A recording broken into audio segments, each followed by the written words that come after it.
오늘은 인생 지침서로 주신 말씀들이라는 제목으로 하나님 말씀 증거하고자 합니다.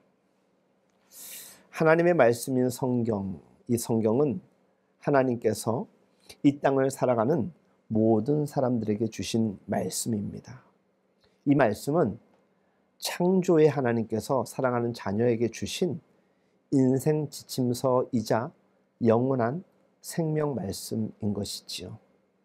우리에게 주신 이 말씀을 어떻게 대하느냐에 따라서 우리 인생의 과정도 결과도 분명 달라질 것입니다.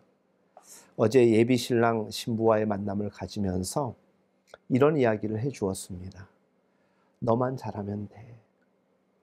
이 말은 상대를 탓할 수도 있는 이야기가 될 수도 있겠지만 곰곰이 잘 생각해 보면 그래서 곧 자기 자신에게 적용하면 이보다 더 좋은 지침서는 없습니다. 너만 잘하면 된다고 하시잖아. 이야기가 아니라 그래 그럼 나도 잘해야 되겠지 라고 생각하면 더없이 좋은 덕담이 되겠지요. 말하기 나름이겠지만 듣기 나름이 될 만한 세상의 이야기가 얼마나 많은지 모릅니다. 그러고 보면 우리가 주고받는 일상의 대화 가운데서도 주옥 같은 이야기가 참 많습니다. 부모가 자녀에게, 심지어 자녀가 부모에게, 이웃이 이웃에게, 친구가 친구에게 주고받는 대화를 잘 생각해 보면 참 좋은 인생 지침서의 메시지들이 참 많습니다. 1986년 한국 프로야구 사상 최초로 한 해 동안 홈런을 30개 치고 도루를 무려 30개 이상 한 신인 선수가 있었습니다. 지금도 야구계의 레전드로 불리는 박재홍이라는 선수입니다. 당시 대학을 갓 졸업하고 아직 앳된 얼굴의 박재홍 선수에게 누군가가 물었습니다. 기자겠죠. 당신에게 정신적 지주는 누구입니까? 라고 물었습니다. 그는 주저함 없이 1초의 망설임도 없이 이렇게 이야기합니다. 제 정신적 지주는 제 아버지이십니다. 그의 아버지는 박재홍 선수가 야구로서뿐만이 아니라 성숙한 인간으로 성장할 수 있도록 많은 관심과 주의를 기울여 주었습니다. 박재홍 선수가 연세대를 진학을 위해서 고향의 울타리를 벗어날 때 홀로 객지를 향해 떠나는 아들의 손에 무언가를 하나 쥐어줍니다. 두툼합니다. 두툼하다고 이야기를 하면 여러분들 돈 봉투를 연상할 수 있겠죠. 아버지가 쓴 편지였습니다. 편지치고는 꽤 책처럼 두껍습니다. 50페이지의 분량의 노트를 그에게 주는 것이었습니다. 박재홍 선수가 서울에 도착하여서 그 노트를 펼쳐 보았을 때 거기에는 전문가 수준 못지않는 야구에 대한 이야기, 그리고 인생에 관련하여서 주제별로 돈, 여자, 사생활, 사회생활 등 인생 전반에 걸친 어떻게 살아가는 것이 좋을 것인가에 대한 아버지의 입장, 아버지의 조언이 아주 가득 깨알같이 적혀져 있었습니다. 말하자면 사랑하는 아들을 위하여서 그 아버지가 준 인생 지침서였던 것이었습니다. 이제 겨우 대학을 졸업하고 나이 어린 자식이 혈혈단신 타향으로 떠나는데 어찌 그 아버지가 돈을 주지 않았겠습니까? 주었겠지요. 통장에 입금해 주었겠지요. 하지만 그것으로 그 아들을 뒷받침할 수 없다라는 것을 이 지혜로운 아버지는 이미 알고 있었던 것입니다. 그래서 그가 오랜 시간 동안 틈틈이 아들에게 편지를 쓴 것이라고 저는 생각을 합니다. 사랑하는 여러분, 그 아버지가 그 아들에게 쓴 편지 글에 어떤 내용이 있었겠습니까? 그저 아들에게 좋은 이야기일 수도 있겠지만 그만큼 힘들어야 할 삶에 대한 수고와 또한 애씀에 대한 메시지도 분명히 있었을 것입니다. 박재홍 선수의 아버지가 가슴이 찡하도록 우리를 감동시키는 까닭은 사랑하는 아들의 손에 쥐어준 그 간절한 그리고 너무나도 사랑스러운 인생 지침서 때문일 것입니다. 깨알처럼 빼곡하게 적어서 그래서 그 아들에게 밤새워 까면서 써준 그 편지의 내용, 여러분들 제가 어떤 내용입니다 구구절절히 이야기하지 않아도 어떤 느낌의 어떤 내용의 글일 것이라는 것은 아마 쉽게 예측할 수 있을 것입니다. 사랑하는 아들에게 무슨 말을 해 주어야 할까? 내 사랑하는 아들에게 무엇을 써 주어야 할까? 아버지가 얼마나 많은 날 생각하고 또 생각하며 그냥 생각만 되었겠습니까? 어느 순간엔 눈물도 날 것이고 고마워서 눈물과 기쁨의 웃음도 지었을 것 같습니다. 그 노트 위에 쓰여 있는 글자 한자 한자가 자식을 위한 아버지의 마음이었을 것입니다. 자식에게 돈만 주는 그 돈은 반드시 자식을 해칠 수도 있을 것입니다. 그렇게 돈만 주는 것은 참 사랑이 아닐 것입니다. 자식이 무엇이든 하는 대로 가만히 내버려 두면 결국 그것은 자녀를 망칠 수도 있습니다. 사랑하는 여러분, 생각해 보십시오. 부모님이 내가 원하는 방향과 전혀 다른 메시지를 펼칠 때 그 마음의 갈등과 쓰라린 기억들이 여러분들 분명히 있을 것입니다. 하지만 돌이켜 생각해 보면 부모는 대개, 아니 전부 나를 위한 좋은 이야기만을 하셨구나 생각하게 될 것입니다. 참된 자신 사랑은, 이 참되고 바른 자식 사랑은 그런 것입니다. 그 자식이 자신의 인생을 의미 없이 탕진하지 않도록 바르고 알차게 그 인생을 꾸려갈 수 있도록 도와주는 것이겠죠. 인생이란 단 한 번밖에 삶의 기회이기에 인생은 참 귀합니다. 여러분들 경험하셔서 아시겠지만 시간이라는 것 지나가면 되돌릴 수 없습니다. 또 무한한 시간이 우리를 기다리고 있다 하더라도 과거의 시간이 얼마나 안타깝고 안타깝게 우리에게 기억 남아 있습니까? 그것을 좀 더 살렸더라면, 좀 더 잘 운영하였더라면 그 시간으로 인하여서 우리의 삶은 더 나아졌을 터인데 그런 후회 같은 것들 여러분들 분명히 해보셨을 것입니다.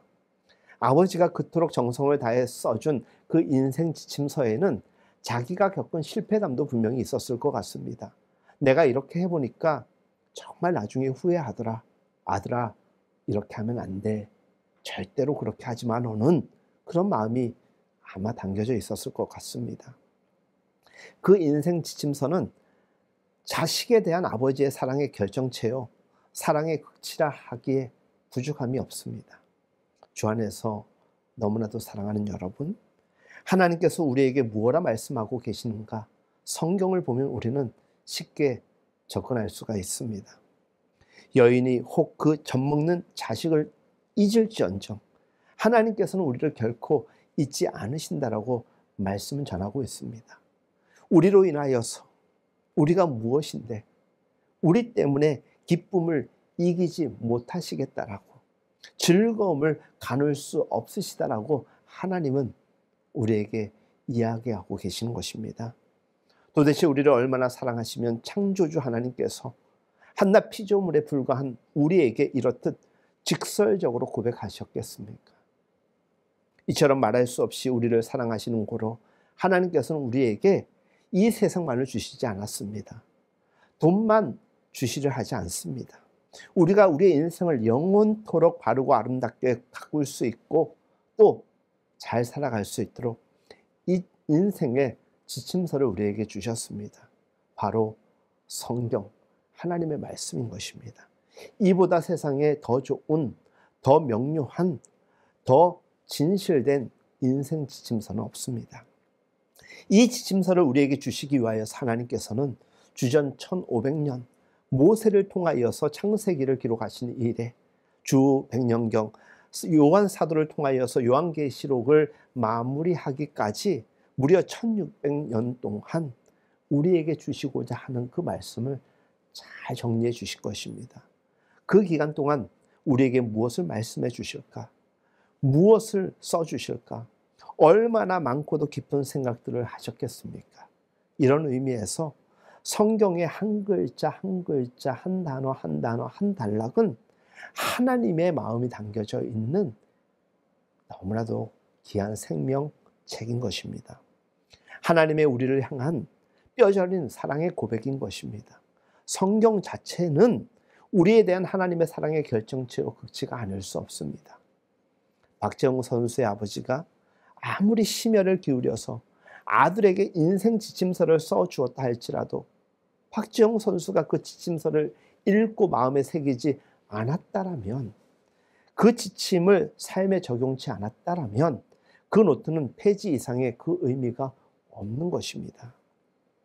만약 서울 아들방을 방문한 아버지가 자신이 써준 그 지침서를 박재홍 선수가 한 번도 읽지 않아서 노트 위에 수북히 먼지만 쌓여 있는 것을 발견하였을 때 그 마음이 어떻겠습니까? 아버지의 말을 무시한 아들이 행여라도 마음 내키는 대로 살다가 혹여나 인생을 망칠까 봐 또한 눈물을 훔칠 수도 있는 것 아니겠습니까? 여러분, 하나님께서 우리에게 말씀을 주셨습니다. 여러분들에게 주신 이 하나님의 말씀들을 여러분들은 즐겨보고 계십니까? 매주마다 말씀을 듣고 계시긴 하지만 그 말씀을 여러분들 가슴에 새기고 기억하며 살아가고 있습니까? 세상의 법을 지키기 위하여서는 여러분들 얼마나 노력하십니까? 그리고 때로는 세상의 법을 지키지 않아서 때로는 과태료, 여러 가지 벌금을 내야 할 때 얼마나 마음을 조이게 됩니까? 하나님은 우리에게 적어도 이 땅을 사는 날 동안에 하나님의 말씀을 지키고 또 행하지 않았다고 하여서 과태료, 그런 거 절대로 보내지 않습니다. 기다려주시는 것이죠. 이해할 수 있도록 늘 우리에게 말씀하여 주시고 계십니다.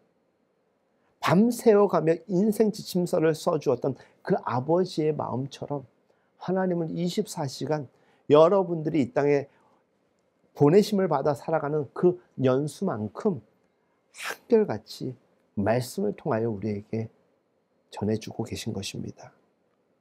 예레미야를 통해서 하나님께서 이렇게 말씀하셨습니다. 너희가 이를 듣지 아니하면 나의 심령이 너희 교만을 인하여 은근히 곡할 것이며 여호와의 양무리가 사로잡힘을 인하여 눈물을 흘려 통곡하리라. 1600년에 걸쳐서 가다듬어서 우리에게 주신 이 생명의 말씀들을 거들떠 보지도 않고 허망한 욕망에 사로잡혀서 천하보다 더 귀한 우리 인생을 덧없이 탕진해 버린다라면 그 인생을 주신 하나님께서 어찌 눈물을 흘려 통곡지 않으시겠습니까? 때로 우리가 너무 힘들 때 하나님을 향하여서 눈물 흘리며 고백하지 않습니까? 하나님에 대한 원망도 당길 때가 있을 것입니다. 우리의 눈물, 하나님의 눈물은 생각해 보셨습니까?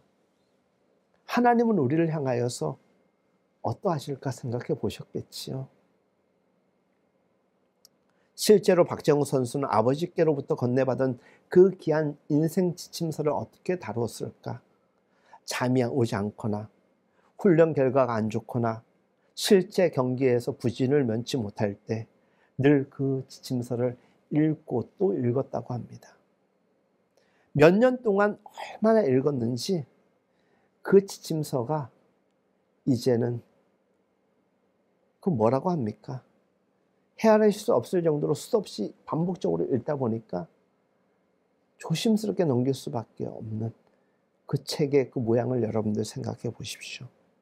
그 정도로 읽었다고 합니다. 하나님의 말씀, 여러분들 가까이 하고 계십니까? 오늘 말씀의 제목, 인생 지침서로 주신 말씀들입니다.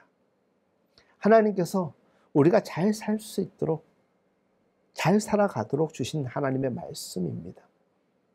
오늘의 말씀이고 영원한 말씀이기도 합니다. 박재홍 선수는 언제나 아버지가 써준 지침서를 읽고 또 읽었다라고 조금 전에 말씀드렸습니다. 생명의 말씀인 이 말씀, 읽고 또 읽으며 살아가야 될 우리에게 적지 않은 감동과 영향을 주었으면 좋겠습니다. 애써 그 지침서를 써준 아버지의 마음을 생각하며 읽기 싫어도 또 동의하지 못하여도 읽고 또 읽으며 이해하려고 노력했을 것입니다. 다 큰 아들이 이해하지 못하거나 동의하지 못하는 부분은 재차 해석하면서 왜 아버지는 이와 같은 주장을 나에게 펼치셨을까라고 생각하며 그 아버지의 속마음을 헤아렸을 것입니다. 때로는 하나님 말씀을 읽습니다. 동의되지 않고 이해되지 않습니다. 나의 상황과 너무나도 동떨어져 있는 말씀 같고, 아니 하나님 성경의 말씀에는 이렇게 전하셨고 이 사람에게는 이렇게 인도하셨는데 왜 내 삶을 이렇게 하십니까? 너무 가혹한 거 아닙니까? 라고 이해하지 못할 만큼, 동의할 수 없을 만큼 가혹하게 들리고 느껴질 때 이렇게 생각해 보면 어떨까요? 왜 하나님이 이 말씀을 내게 주실까? 이 말씀을 내게 지금 들려주시는 이유는 무엇일까? 그 아버지의 마음은 어떠할까? 한번 생각해 보시기 바랍니다. 그럼 다 동의할 수는 없을 것입니다.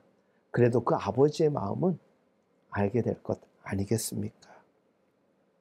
한 걸음 더 나아가서 박정우 선수가 그 지침서가 이끄는 대로, 그리고 자신에게 주는 그 감동과 그 옳은 방향대로 어떻게 살아야 할지 정말 고심하며 노력하는 가운데서 어떻게 살면 되는 것인가에 대하여서 고민 속에서 방황하는 친구들에게 그것을 제시하고 또 몸소 그렇게 살아간다라면 그야말로 그는 누군가에게 또한 인생 지침서와 같은 삶을 살아가는 것이죠.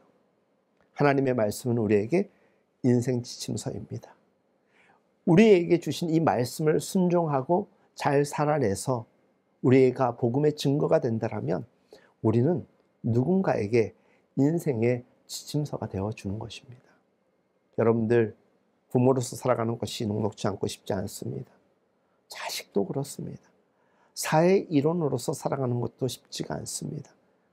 그런 가운데서 늘 기준을 무엇으로 삼느냐는 매우 중요합니다.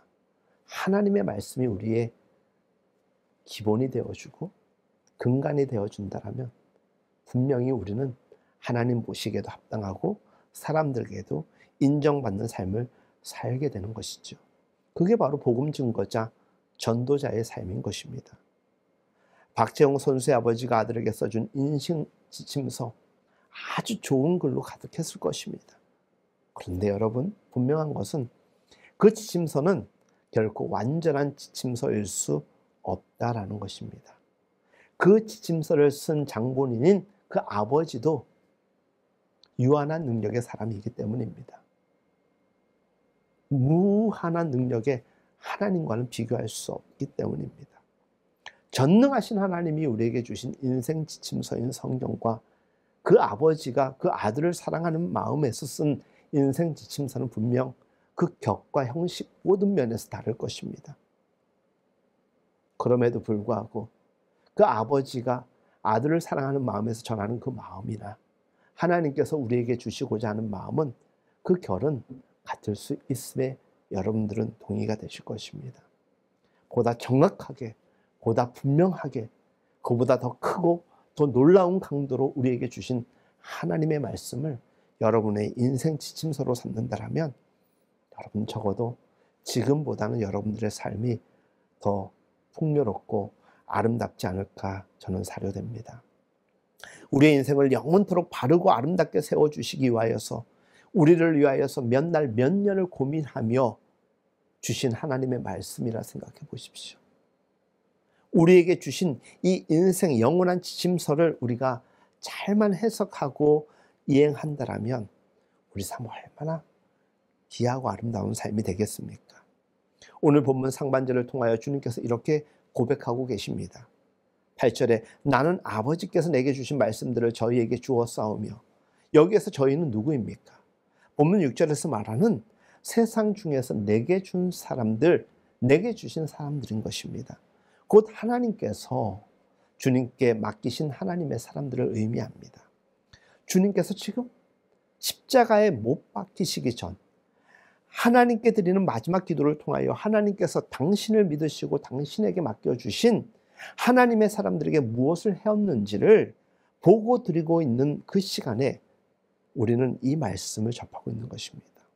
세상 중에서 내게 주신 사람들에게 내가 아버지의 이름을 나타내었노라고 고백하면서 그 의미에 대하여서 우리에게 생각해야 하는 것입니다.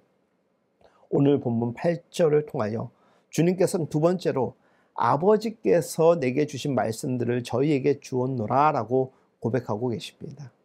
주님께서는 하나님께서 맡기신 사람들에게 딴 것을 주려고 하지 않았습니다.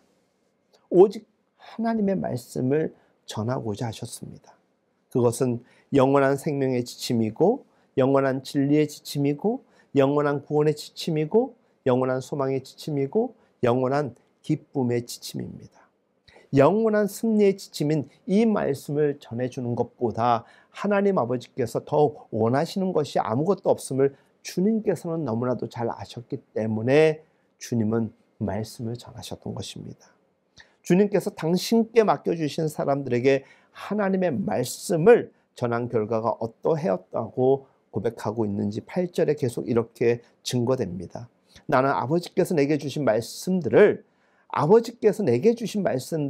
저희에게 주었사오며 저희는 이것을 받고 내가 아버지께로부터 나온 줄을 참으로 아오며 아버지께서 나를 보내신 줄도 믿었사옵나이다. 주님께서는 하나님의 말씀을 단지 주셨을 뿐만이 아니라 사람들은 그 말씀을 받아들였을 뿐만 아니라 그 말씀을 하시는 주님이 하나님께로부터 나신 분이며 하나님께서 보내신 분이심을 믿기까지 하였다라는 것입니다. 하나님의 말씀을 온전히 살았다라는 것입니다. 감히 제가 추상해 보건대 박재홍 씨의 아버지가 삶을 엉망진창으로 살면서 그 아들에게 쓴 50페이지의 인생 지침서가 삶과는 행동과는 전혀 다른 메시지였다면 그 아들은 거들떠보지도 않았을 것입니다. 아마 그 아버지는 박재홍 선수보다 더 성실하게 진실되게 살았을 것입니다. 그 신뢰를 바탕으로 하여서 그 아버지가 전한 그 50페이지의 분량의 그 인생 지침서는 너무나도 짧고도 즐겁고도 명료한 즐거움으로 그에게 다가왔을 것입니다. 사랑하는 여러분, 하나님을 내 아버지로 믿으며 하나님이 나의 구원자 되시며 하나님이 내 인생을 위하여서 어떠한 일도 동행하시며 함께 하실 것이라는 것을 믿는다라면 보다 구체적으로 하나님의 방법을 찾기 위하여서 우리가 성경을 읽고 또 읽을 것은 자명한 것 아니겠습니까? 그런데 읽지 않고 있고 가까이 하지 않고 있다는 것은 그만큼 하나님에 대한 믿음과 신뢰가 부족한 것일 수도 있는 것 아니겠습니까? 우리 주님께서는 하나님의 말씀을 전할 뿐만이 아니라 그렇게 사신 분이었습니다. 그것이 인생 지침서인 성경을 해석할 뿐만이 아니라 읽었을 뿐만이 아니라 행하는 사람의 모습인 것입니다. 예수님은 우리를 구원하시기 위하여 이 땅에 오신 것도 맞지만 우리에게 삶의 본이 무엇인지 보여주신 것입니다. 생각해 보십시오. 예수님의 인생에 그저 즐겁고 기쁜 일만 있었습니까? 우리랑 똑같습니다. 예수님의 그 인생의 힘듦과 어려움과 고뇌와 고초도 얼마나 많았겠습니까? 동시에 보람과 감사와 기쁨도 차고 넘치지요. 이게 인생이라는 것을 예수님이 실로 보여주신 것입니다. 그러면서 포기하지 말고 좌절하지 말고 끝까지 힘내라는 것입니다. 이 길 하나님의 말씀 붙잡고 가자는 것입니다. 예수님께서 홀로 늘 기도하셨던 것 성경에 기록되어 있지 않습니까? 그 시간에 뭐 하셨겠습니까? 다시금 하나님이 내게 주신 말씀들을 기억하셨을 것입니다. 늘 기준에 그리고 중심에서 어긋나지 않기 위하여서 자신의 삶을 돌이켜 봤을 것입니다. 그리고 부족한 부분은 그리고 힘든 부분은 기도로서 하나님의 능력과 지혜를 구하셨을 것입니다. 그렇게 애쓰고 노력하면서 걸어가신 삶 아니겠습니까? 참으로 놀랄 만한 결과가 그 인생을 통하여서 우리에게 전달된 것 십자가 사건 아닙니까? 어떻게 이처럼 크고 놀라운 일이 가능할까요? 주님께서는 나는 아버지께서 내게 주신 말씀들을 저희에게 주었다라고 고백합니다. 그것은 생명의 말씀입니다. 진리의 말씀인 것입니다. 주님께서는 무엇보다도 먼저 하나님의 말씀으로부터 딱 자기 자신을 겸허하게 바라보았습니다. 모든 것은 하나님의 말씀을 받아들이는 것부터 시작됩니다. 그렇지만 그 받은 말씀을 주님께서 사람들에게 전하시는 순간 그 말씀이 주님에게서 소멸되어 버렸더라면 그 같은 엄청난 결과는 초래되지 않았을 것입니다. 주님께서는 하나님으로부터 받으신 말씀을 사람들에게 전하셨지만 그 말씀을 여전히 주님 안에 잘 담고 있었습니다. 말하는 것보다 행함에 더 촉각을 세우셨습니다. 담긴 그 말씀을 인카네이션, 육화되어서 그것을 몸으로 실천하는 삶을 고스란히 모든 사람들에게 증언하셨던 것입니다. 보여주기 위한 삶이 아니라 실제 그렇게 산 것을 사람들이 본 것인 것입니다. 말하자면 사람들은 주님을 통하여서 인생의 영원한 지침인 하나님의 말씀을 귀로 들었을 뿐만이 아니라 주님의 전하시는 말씀을 들을 뿐만이 아니라 주님이야말로 하나님께로부터 나온 분이요 하나님께서 보내신 분임을, 다시 말해 하나님의 말씀만이 인생의 영원하고 참된 지침임을 인정치 않을래야 인정하지 않을 도리가 없도록 그렇게 사셨던 것입니다. 오늘에도 주님을 만난 사람들의 인생 이야기 우리들 듣곤 하지요. 그분의 말씀 속에서 너무나도 새롭게 된 변화의 삶을 간증하는 분들의 이야기를 여러분들 듣곤 하셨을 것입니다. 우리 각자에게도 하나님께서 맡겨주신 사람들이 있습니다. 그 사람들에게 우리가 줄 수 있는 가장 귀한 것은 영원한 인생의 지침인 하나님 말씀대로 살았더니 이와 같은 풍요가 우리에게 누려지더라라는 것을 간증하고 보여주는 것입니다. 내게 주신 사람들에게, 내 곁에 허락하신 사람들에게 그것을 증명하는 것 말고 우리에게 하나님이 요청하는 것이 또 무엇이겠습니까? 내게 맡겨주시고 허락한 사람들에게 그 인생을 바르게 참되게 꾸려가도록 돕는 것, 그리고 하나님께서 더 기뻐하시는 삶이 될 수 있도록 우리부터 변화된 삶을 살고 그러한 삶의 공동체를 엮어가는 가운데 우리의 가정과 교회가 든든히 세워진다라면 그것이 바로 하나님의 나라일 것입니다. 그러기 위해서는 우리의 심령 속에, 우리 마음 속에 하나님의 말씀이 늘 담겨 있어야 합니다. 그 담긴 말씀은 우리의 삶으로 인카네이션, 육화되어서 상대가 눈으로 확인할 수 있어야 합니다. 말로는 저가 그리스도인인 것 같은데 삶으로는 느끼지 못한다라면 그는 거짓 신자일 수 있는 것입니다. 무엇보다도 먼저 내가 하나님의 말씀을 온전히 받아들이는 것, 그것으로부터 삶은 시작된다라고 조금 전에도 말씀을 드렸습니다. 도무지 하나님의 말씀을 받아들이려고도 그 말씀으로 나를 채우려고도 하지 않는 그런 안타까운 예배자들과 성도들이 오늘 시대에 참 많은 것 같습니다. 저도 여러분들도 이 대목에서 우리의 신자된 삶을 돌이켜볼 필요가 있지 않겠습니까? 우리의 삶이 타인의 인생을 바르게 인도하는 것은커녕 스스로도 하나님의 말씀대로 살지 못하고 있다면 하나님의 눈물, 하나님의 가슴앓이를 생각해 보시기 바랍니다. 하나님의 말씀 없는 인간이 인간에게 주는 것은 그 겉모양이 아무리 아름답고 포장되어 있다 할지라도 그 핵심은 언제나 인간을 파멸시키는 허망한 욕망에 지나지 않는 것입니다. 동해안에 살고 있는 어부들, 바닷속 중요 지점에 어초라는 것을 세워놓습니다. 어초라는 것은 고기, 풀초, 물고기를 위한 초가집입니다. 크기는 일정치 않지만 대개 가로 세로 높이가 5m나 될 정도로 큰 콘크리트 어떤 조각물이라고 보시면 됩니다. 그 위를 지프로 덮고 엮은 뒤에 그것을 바닷속의 중요 지점에다가 설치해 둡니다. 그러면 산란기가 된 물고기가 바로 그곳에다가 알을 낳게 되고 시간이 되어서 부화된 물고기는 그 어초 인근 해역에서 계속 살게 됩니다. 어부가 바닷속에 어초를 짓기 위해서는 많은 시간과 정성을 쏟을 수밖에 없겠지요. 그러나 그것은 결코 낭비가 아닙니다. 오히려 어획골을 더 많이 올려주는 첩경이 되는 것이죠. 다시 말해 어초야말로 어부로 하여금 자기 인생을 어부답게 굳건히 지탱해주는 어떻게 보면 바다의 저장고를 만들어가는 것입니다. 자기에게 딸린 사람들을 책임지고 생계를 책임지는 아주 확고한 보증서가 되어주는 것이죠. 어초가 많을수록 어획권은 더 풍성해지겠죠. 그래서 어부는 어초를 만드는데 투여하는 시간과 노력을 아낌없이 쏟아붓습니다. 귀찮아하지 않습니다. 아까워하지 않습니다. 그리고 기다립니다.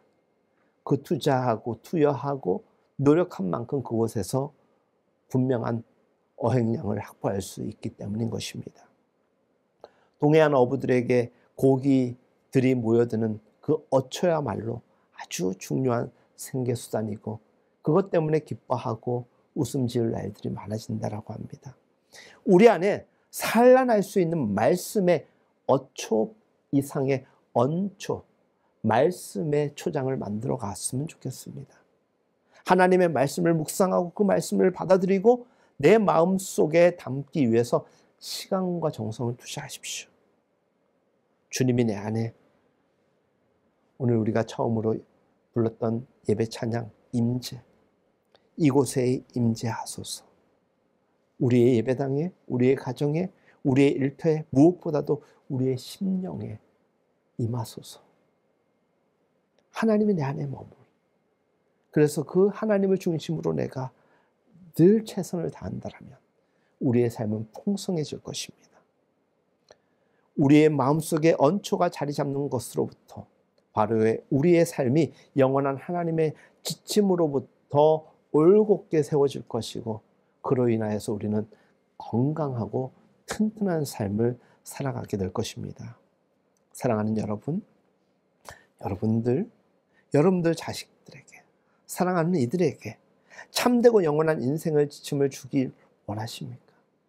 그렇다면 전한 것 이상으로 그렇게 먼저 사십시오. 그리고 전하십시오. 그러면 박지영 선수의 아버지 이상의 신뢰를 사람들로부터 얻고 또 그것이 선한 영향이 될 것입니다. 요즘 시대가 굉장히 까다롭습니다. 까칠합니다. 너 이렇게 하면 어떻겠니 하면 그 사람이 내게 이렇게 이야기할 수도 있습니다. 너나 그렇게 해. 너도 그렇게 못하면서 왜 나한테 그렇게 타박질이야. 뭐 그렇게 얘기할 수 있는 것 아니겠습니까?